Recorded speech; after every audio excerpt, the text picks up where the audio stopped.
Nyarlahotep, the quelling chaos. I will am the last. I will tell the onion boy. I do not recall distinctly when it began, but it was months ago. The general attention was horrible to a seasonal political and social upheaval, was dire, strange, and brooding apprehension of hideous physical danger. A danger widespread and all embracing. Such a danger as may be imagined only the most terrible phantasms of the night. I recall that people went about with pale and worried faces and whispered warnings and prophecies, which no one dared consciously repeat or acknowledge to himself that he had heard. A sense of monstrous guilt was upon the land, and out of the abysses between the stars swept chill currents that made men shiver in dark and lonely places. There was a demonic terrestrial sequence of the seasons. The autumn heat lingered fearsomely, and everyone felt that the world, perhaps the universe, had passed from the control of known gods or forces to that of gods or forces which were unknown. And it was then that Nyarlathotep came out of Egypt. Who he was, none could tell, but he was of the old native blood and looked like a pharaoh. The fellow had knelt when they saw him, yet could not say why. He said he had risen out of the blackness of 27 centuries, and that he had heard messages from places not on this planet. Into the lands of civilization came Nyarlathotep, brothers slender and sinister, always buying strange instruments of glass and metal, and combining them into instruments yet stranger. He spoke much of the science of electricity and psychology and gave exhibitions of power which sent his spectators away speechless, yet which swelled his fame to exceeding magnitude. Men advised one another to see near Lahotep and shuddered. And when near Lahotep went, rest vanished. For the small hours were rent with the screams of nightmares. Never before had the screams of nightmare been in such a public problem. Now the wise men almost wished they could forbid sleep in the small hours, that the shrieks of cities might less horribly disturb the pale pitting moon as it glimmered on green gardens, gliding under bridges and old steeples, crumbling against the sickly sky. I remember when Nyarlathotep came to my city, the great, the old, the terrible city of unnumbered crimes. My friend had told me of him and the impelling fascination to learn of his revelations, and I burned with eagerness to explore his uttermost mysteries. My friend said they were horrible and impressive beyond my most vivid imaginings. That was thrown on a screen in a darkened room, prophesied things not bending in Nyarlathotep dared prophecy. In the sputter of his sparks, there was taken from men that which had never been taken before. Yet we showed only in the eyes. And I heard it hinted about that those who near Lahotep looked on sights on which others saw not. It was in the hot autumn that I went through the night with the restless clouds to see near Lahotep. Through the stifling night and up the endless stairs into the choking room and shadowed on the screen, I saw hooded forms amidst ruins and yellow, evil faces peering from behind fallen monuments.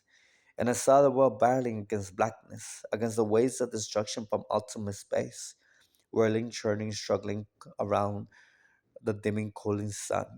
Then the sparks played amazingly around the heads of spectators, and their hair stood up on end, while shadows more grotesque than I can tell came out and squatted on their heads. And when I, who was colder and more scientific than the rest, mumbled a trembling protest about posture and static electricity, near Lahotep drove us all out down the dizzy stairs into the damp, hot, deserted midnight streets. I screamed aloud that I was not afraid, that I never could be afraid, and others screamed with me for solace. We swore to one another the city was exactly the same and still alive, and when the electric lights began to fade, we cursed the company over and over and laughed at the queer faces we made. I believe we felt something coming down from the greenish moon, but when we began to depend on its light, we drifted into curious and voluntary formations and seemed to know our destinations, though we dare not think of them. Once we looked at the pavement and found the blocks and displaced by grass, with scarce a line of rusted metal to show where the tramways had run, and again we saw a tram car, lone, windowless, dilapidated, and almost out of sight. When we gazed around the horizon, we could not find the third tower by the river, and noticed that the head of the second tower was racked at the top. Then we split up into narrow columns, each of which seemed drawn in a different direction. One disappeared in a narrow alley to the left, leaving only an echo of a shocking moan. Another filed down a weed-choked subway entrance, howling with a laughter that was mad. My own column was sucked toward the open country and presently fell a shell which was now the hot autumn. For as we stalked out on the dark moor, we behold around us the hellish moon glitter of evil snows.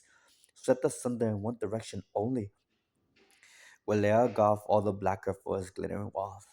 The columns seemed very thin indeed as they plodded dreamily into the gulf. I lingered behind, for the black whiff in the green litten snow was frightful, and I thought I heard the reverberations of a disquieting wail as my companions beckons. But my power to linger was light as if beckoned by those who had gone before. I half floated between the titanic snowdrifts, quivering and afraid, into the sightless vortex of the unimaginable. Screamingly, simply, dumbly delirious, only the gods of the world can tell. Its sick and sensitive shadow breathing in hands that are not hands, and will blindly past ghastly midnights of raw creation. Courses of that world with swords that were cities, charnel winds that brush the palace stars and make them flicker low, and make them flicker low. Beyond the world, where ghosts of monstrous things have seen columns of unsanctified temples that rest on nameless rocks beneath space and reach up to the vacuum above the spheres of light and darkness. And through this revolting graveyard of the universe, the muffled, maddening beating of drums and thin, monotonous whine of blasphemous flutes from inconceivable, unlit chambers beyond time, the detestable pounding and piping were until that slowly, awkwardly, and absurdly, the gigantic Cerberus ultimate gods, the blind, voiceless, mindless gargoyles whose souls, Nyarlahotep,